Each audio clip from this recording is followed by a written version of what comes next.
Ya, pendapat saya kadang-kadang saya rindu dengan, di satu sisi kadang saya miris, marah, benci. Kadang-kadang saya rindu dengan masa-masa kecil saya dulu, tahun-tahun 85. Coba zaman-zaman kita kecil dulu. Setiap malam Jumat di surau sana sholawat, ya Rasulullah salamun alaik, yang sana surau sana menyaut salatullah salamullah, surau sana lagi menyahut lagi. Setiap surau bersolawat mengagung-agungkan nama Muhammad, nama Nabi Muhammad SAW. Jadi sekarang ini muncul fenomena, ada ustadz, ada kiai, ada ulama mengatakan maulid Nabi bid'ah, yasinan katanya sesat,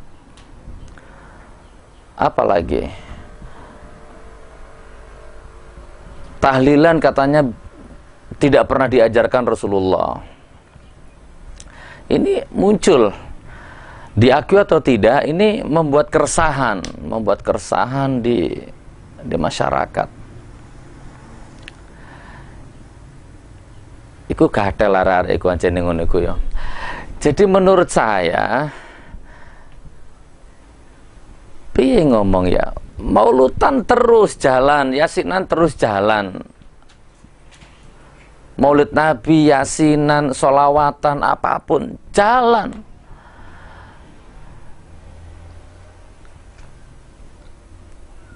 Apa buntu akal saya lihat teman-teman itu ya, dikit-dikit waqala Rasulullah, jangan ulang tahun, nggak boleh waqala Rasulullah SAW, jangan itu waqala Rasulullah SAW, jangan itu waqala Rasul, titik-titik waqala Rasulullah, titik-titik waqala Rasulullah, dikit-dikit waqala Rasulullah.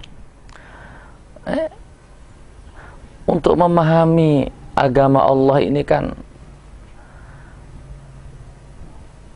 dibutuhkan makrifat yang begitu luas dan dalam. Ada ilmu jiwa, ada ilmu perasaan, ada ilmu balaghah, ada ilmu mantek, ada syariat, ada hakikat, ada torekat, ada makrifat, ada estetika, ada budaya, ada kultur. Ya, banyak. Jangan melihat sholawatan bid'ah, ini bid'ah, ini bid'ah. Coba.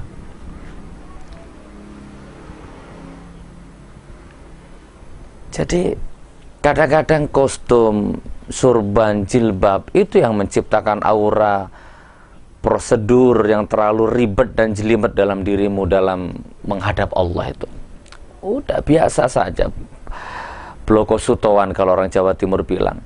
Saya kapan itu ngisi di Pertamina di Surabaya. Saya ngisi ceramah di sana, ketemu teman lama, teman sekolah, teman mondok di Cangaan di Gempeng Bangil. Ternyata dia duduk di situ, dia nyapa saya dengan bahasa Jawa Timuran. Masya Allah, assalamualaikum Gus Nur.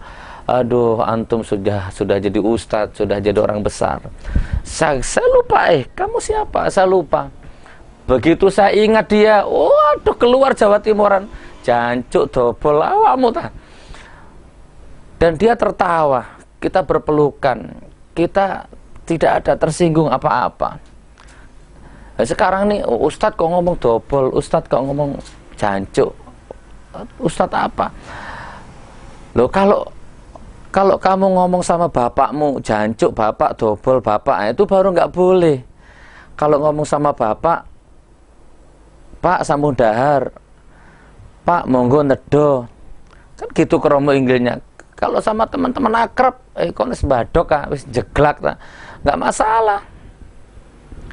Bahkan ketika kamu melihat koruptor, umpama kamu melihat penzina, kamu melihat satu kemaksiatan, kamu luahkan itu kekecewaan kamu, jancuk koruptor, nggak masalah.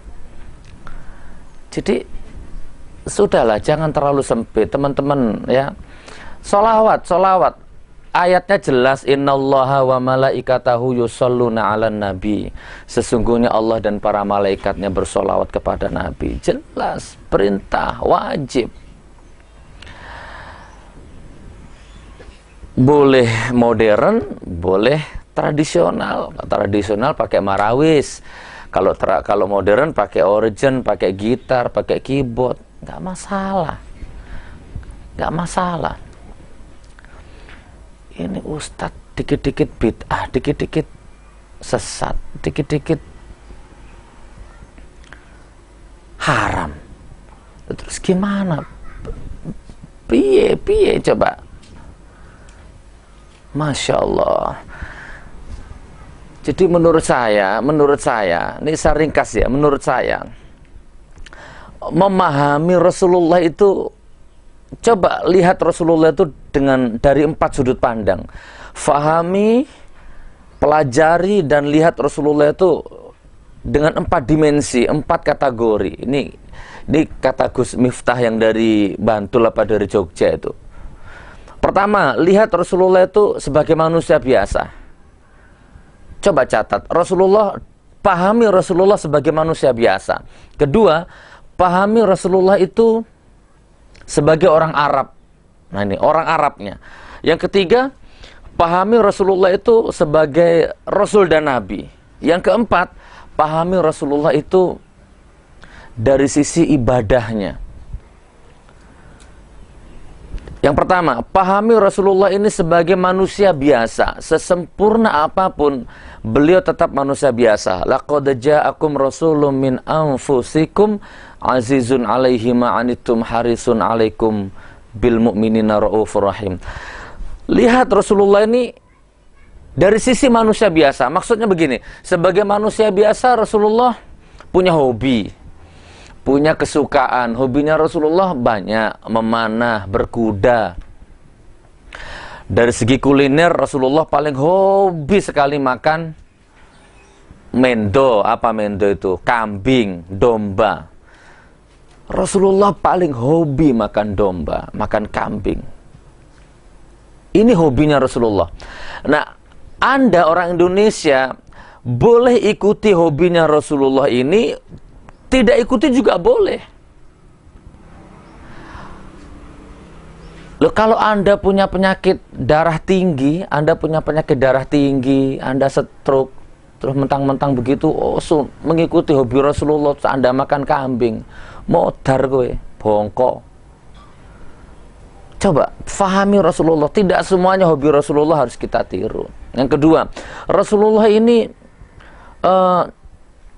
lihat Rasulullah ini sebagai orang Arab. Bangsa Arab itu, kalau di Indonesia ini kan dikelilingi lautan. Kalau di Arab itu dikelilingi padang pasir, dikelilingi tandus, gersang, tidak ada apa-apa. Makanya Rasulullah suka memakai jubah. Karena di sana panas, di sana terik, di sana yang ada debu dan pasir. Nah, kultur budaya Arab yang pakai jubah ini Anda pakai di Indonesia boleh, tidak Anda pakai di Indonesia nggak masalah. Sholat pakai kaos nggak masalah. Ya toh, nah, sekarang ini sholat ada yang gini, ada yang gini, nggak masalah. Sakabe kita kok repot. Yang penting nggak diwalik ini kan ya.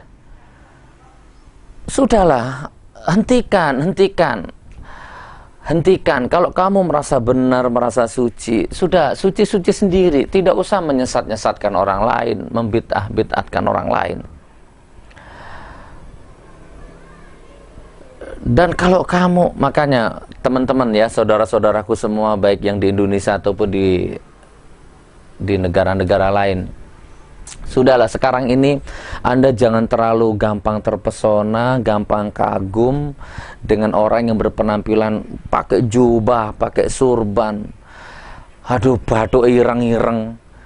Sudah, kagumlah hanya kepada Rasulullah Sallallahu Alaihi Wasallam, dijamin Anda tidak tersesat. Kagum kepada Rasulullah saja. dengan tidak mengurangi rasa ta'zim saya kepada para habaib, kepada para syekh, kepada para orang-orang yang berjubah itu, kepada orang yang bertitel-titel. Kadang-kadang orang semakin banyak titelnya, semakin tinggi titelnya, semakin jongkok akhlaknya.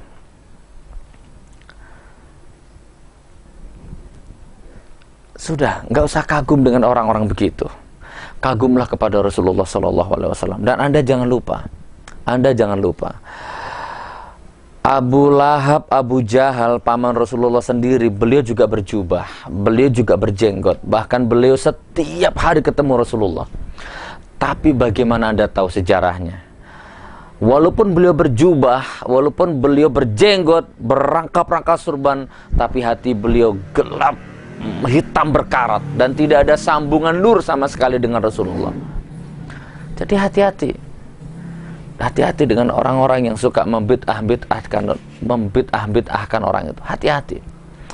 Jadi sebagai orang Arab memang berjubah. Anda pakai di Indonesia, tiru boleh. Yang ketiga, pahami Rasulullah ini sebagai Rasul dan Nabi. Rasul dan Nabi. Beliau sholat duha wajib. Beliau mewajibkan sholat duha, beliau mewajibkan sholat tahajud, beliau tidak pernah libur tahajud. Sholat sunnah buat beliau dianggap wajib, sunnah, duha, witir buat beliau dianggap wajib. Buat kita sunnah, buat beliau wajib.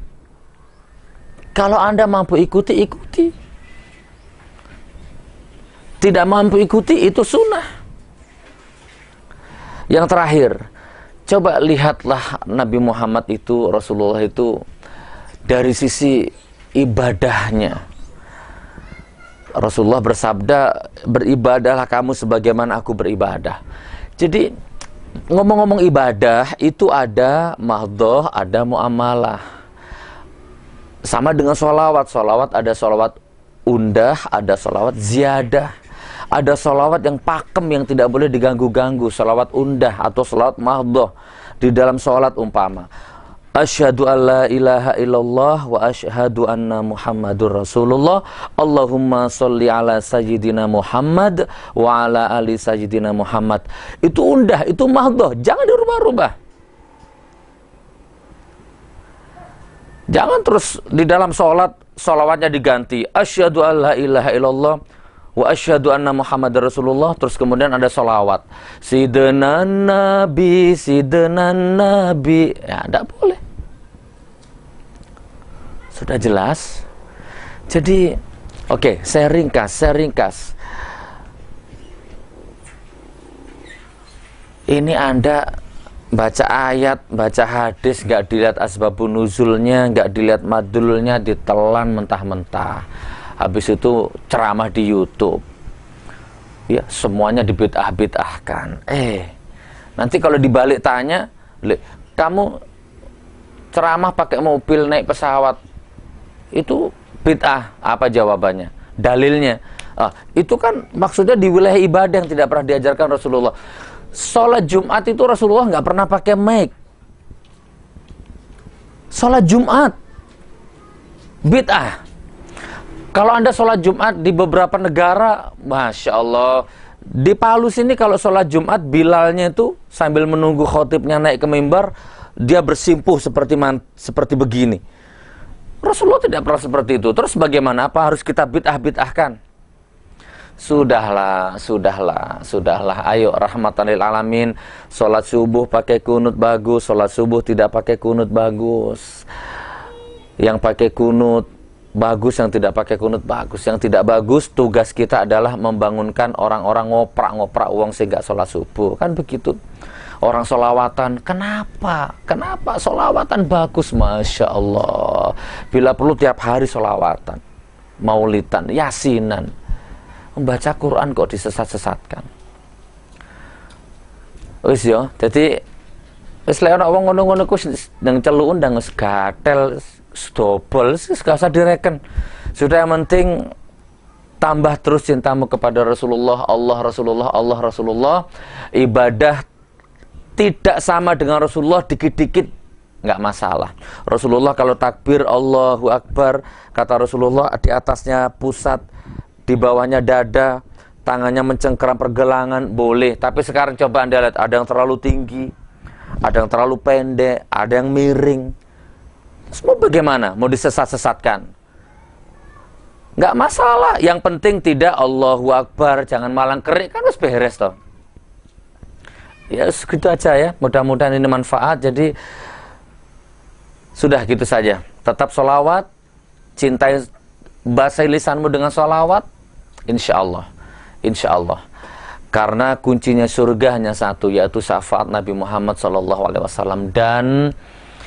Dan Anda tidak bisa menemui Allah kalau tidak melalui Rasulullah SAW. Jadi biarkan kami bebas berekspresi dalam kami mencintai Rasulullah, dalam kami merindukan, dalam kami meraih syafaatnya Nabi Muhammad SAW. Biarkan kami bebas berekspresi. Kami mau sholawat siang, pagi, sore, malam. Kami mau sholat pakai marawis, kami mau sholawat pakai keyboard, kami mau sholawat di sawah, di kebun, di kantor, di kos-kosan. Biarkan kami. Biarkan kami. Biarkan kami sholawat. Mumpung saya ingat, kapan itu ada syekh ngomong di YouTube, itu kiai ceramah di gereja itu utek gak waras. Nah coba, kok ngalah-ngalahin Nabi Musa? Nabi Musa itu pernah berguru sama Nabi Khidir itu di Al-Quran surat Al-Kahfi, coba dibaca itu. Ketika Nabi Khidir beberapa ujian, tak ringkes saya.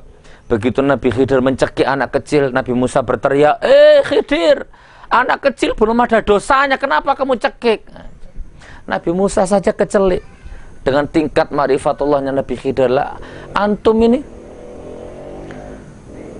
seenak-enaknya kiai ceramah di gereja, utek gendeng gak waras. Sehebat itukah, setajam itukah ma'rifatmu?